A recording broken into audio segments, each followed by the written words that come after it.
6. Don Antonio de Mendoza. El asignar número a los virreyes de la Nueva España supongo que se ha hecho en interés de la eficiencia, pero el triste resultado ha sido tener que enfrentarnos a una larga lista de autómatas o de indistinguibles abstracciones que obedecían inflexiblemente y al pie de la letra las órdenes de un despotismo de mezquina visión.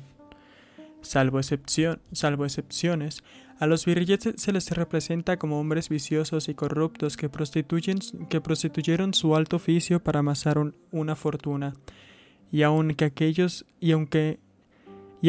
cuya superioridad se admira, se pierden en el anonimato de un número ordinal. Pero la verdad es que los virreyes de la Nueva España, con rarísimas excepciones, incluso durante la época sucia de los Habsburgo del siglo XVII, fueron admirables servidores públicos, preparados para su profesión y con una elevadísima integridad personal. Era inevitable que se les concedieran amplios poderes discrecionales, pues habían de ejercer lejos de España, hacer frente a las contingencias o modificar las leyes según lo requerían las circunstancias.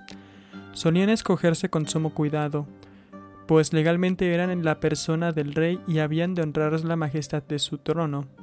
Su oficio fue uno de los pocos que nunca fueron vendidos al mejor postor, ni siquiera en la época del reinado de Carlos II, en el que la corona se vio reducida a la mendicidad.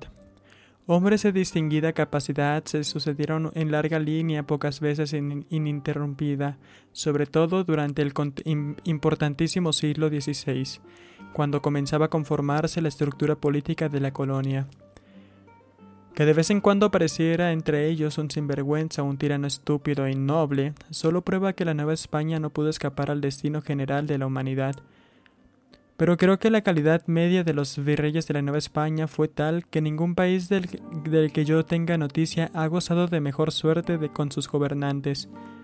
Como veremos, la Nueva España tuvo abundancia de cosas con que ocuparse, pero gozó de una larga vida, 300 años, de relativa paz, estabilidad y prosperidad, en notable contraste con las pendencieras naciones de Europa. Vale la pena detenerse en algunos de los hombres que hicieron posible este fenómeno. Don Antonio de Mendoza era vástago de una de las familias más prestigiosas de España. Durante su periodo más glorioso, el Siglo de Oro, la historia de España está llena de Mendozas.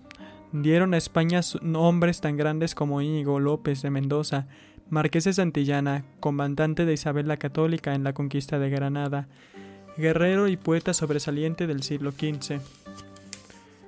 Pedro González de Mendoza, cardenal y arzobispo de Sevilla, impulsor de las letras, humanista, amigo y sostenedor de Isabel la Católica en las guerras civiles y uno de los eclesiásticos más nombrados de España. Y finalmente, Diego Hurtado de Mendoza, hermano de Don Antonio y uno de los mejores escritores del Siglo de Oro. Don Antonio se había formado como diplomático y realizó misiones importantes y delicadas para el emperador Carlos V. He incluido toda esta genealogía para indicar que en 1535 la corona estaba perfectamente enterada de la importancia de los nuevos dominios y determinada a confiarlos a hombres leales y hábiles, ligados a ella por los vínculos más estrechos de la tradición. La llegada del virrey a la Nueva España fue saludada con regocijo por todos los elementos del país, con la probable excepción de Cortés, quien se veía a sí mismo desplazado del alto lugar con que derecho podía considerar suyo, y próximo al final de su poderío feudal. Pero a los más de sus antiguos compañeros les satisfazo ver el término de la inestabilidad y el faccionalismo que había afligido a la colonia desde la conquista. Mendoza llegó a la capital en noviembre de 1535 y todo el país se entregó en una gran fiesta, con juegos, torneos, música, desfiles militares y reparto de alimentos al pueblo. No se economizaron esfuerzos para investir a Mendoza con todas las galas de la realeza. Además, se le había puesto al abrigo de tentaciones con sus sustanciosos salarios de 6.000 ducados anuales, más de 2.000 ducados para sus gastos domésticos, Sus títulos oficiales eran virrey, gobernador general y presidente de la Audiencia de la Nueva España.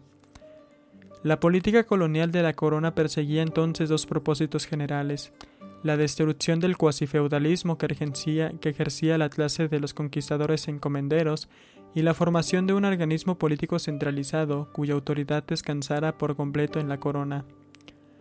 Prácticamente esto significaba reconquistar las Indias del poder de los conquistadores.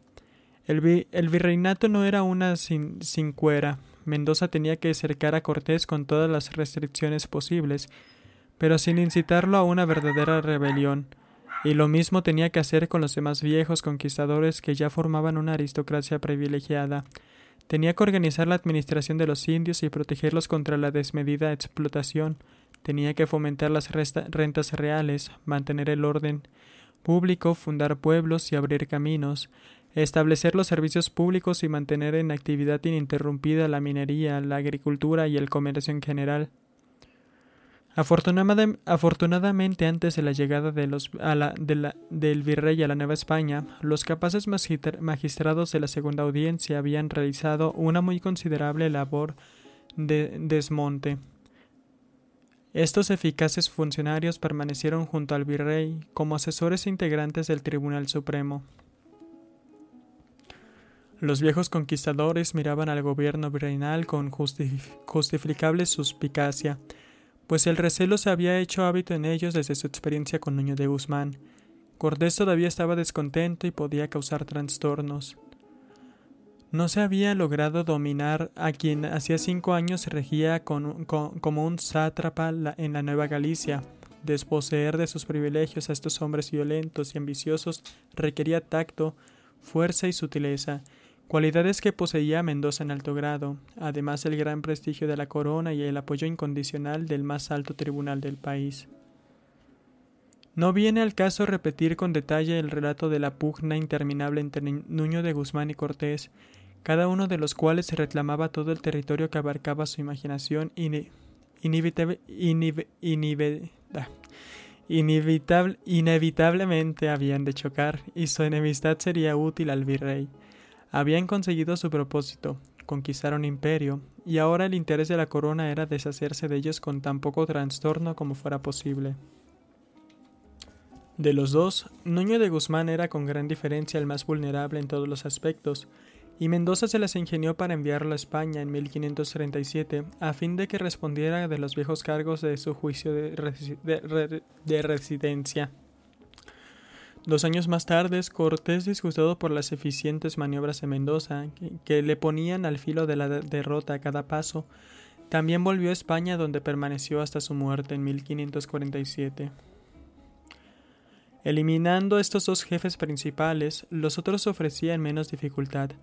El único que amenazaba el nuevo orden era Pablo de Alvarado, el más formidable de los tenientes de Cortés y señor de Guatemala. Alvarado era otro Cortés, pero sin la habilidad política de éste. Tenía el prurito de emprender alguna espectacular nueva conquista por sí mismo, e hizo suyo el plan de Cortés de explorar la ruta hacia las Islas de las Especies, que seguía siendo irrealizable en sueño de la ambición de los españoles.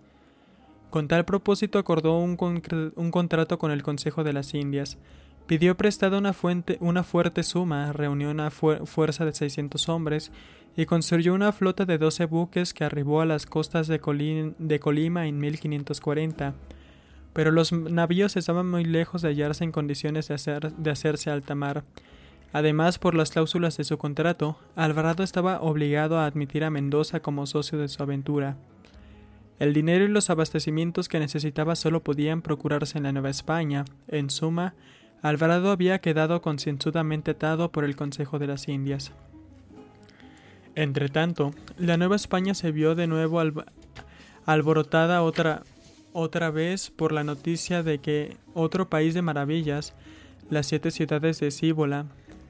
Estas fabulosas ciudades habían sido anunciadas por Álvar Núñez Cabeza de Vaca, quien había oído hablar de ellas en el curso de su asombroso viaje de 8 años a través de lo que es ahora el sur de los Estados Unidos y el norte de México. Sagazmente Mendoza vio en este descubrimiento un pretexto para mantener una nueva expedición al noreste, rodeando así el territorio reclamado por Guzmán y Cortés. Pero antes de gastar dinero en ella, mandó un agente, cierto fray Marcos de Niza, a verificar la historia de Cabeza de Vaca. Fray Marcos se puso en camino en 1537, llevando por guía a un esclavo negro llamado Estebanico, quien había estado con Cabeza de Vaca.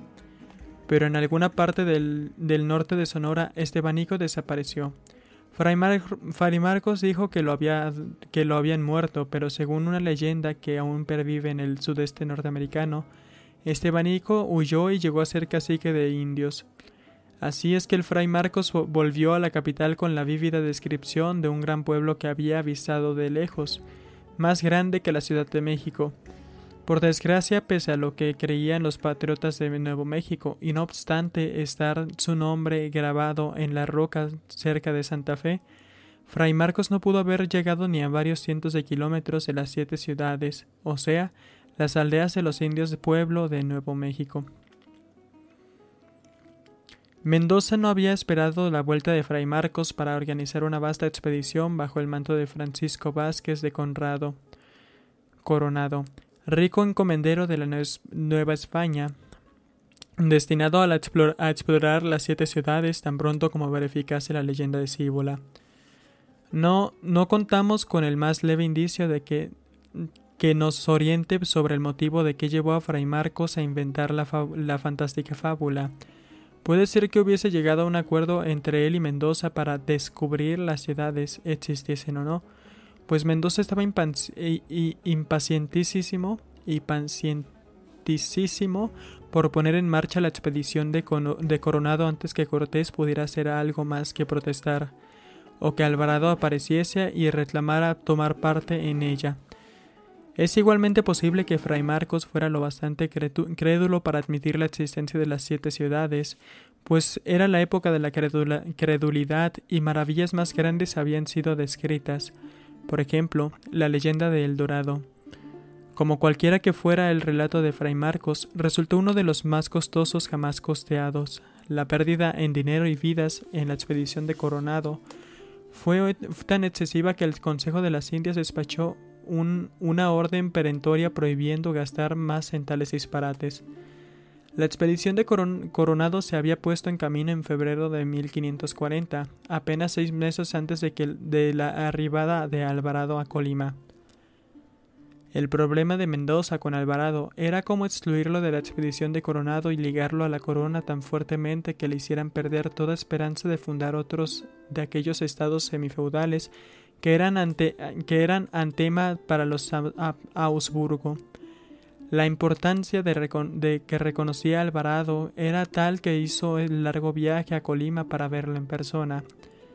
Los dos llegaron a un acuerdo mutuamente satisfactorio y durante los meses siguientes Alvarado se ocupó de alisar su flota. Aún así, Alvarado hubiera podido resultar ingobernable a no ser por el estallido de la guerra del Mixtón a principios de 1541. La expedición de Coronado había traído a muchos hombres de la Nueva Galicia, dejándola sin defensa suficiente. Las inquietas tribus del norte del río Santiago, que los mexicanos denominaban chichimecas, es decir, salvajes, habían sufrido atrozmente con las barbaridades de Nuño de Guzmán y anhelaban alguna ocasión como esta para vengarse. Sus sacerdotes predicaron la guerra de exterminio contra los españoles y pronto las cumbres cercanas bullían de inflamadas y resueltos guerreros. Desgraciadamente para ellos, su propaganda entre las tribus habitantes al sur del Santiago no tuvo efecto, pues ésta temía y odiaba a los chichimecas más que a los españoles. Los guerreros siguieron su fatal táctica de fortificarse en los peñones, cimas de montañas, desde los cuales lanzaban incursiones sin plan ni concierto contra los pueblos españoles. Sin embargo, estos eran tan inferiores en número y sus aliados indios estaban tan amedrentados que todos corrían grave peligro de exterminio. El gobernador de la Nueva Galicia, Juan de Oñate, hombre valiente y capaz, condujo una fuerza española contra los chichimecas y resultó contundentemente derrotado. Oñate envió un mensaje urgente a Mendoza en demanda de ayuda, y éste a su vez ordenó a Alvarado que acudiera a la defensa de Guadalajara. Alvarado llevó una compañía de 100 hombres desde Colima, y en los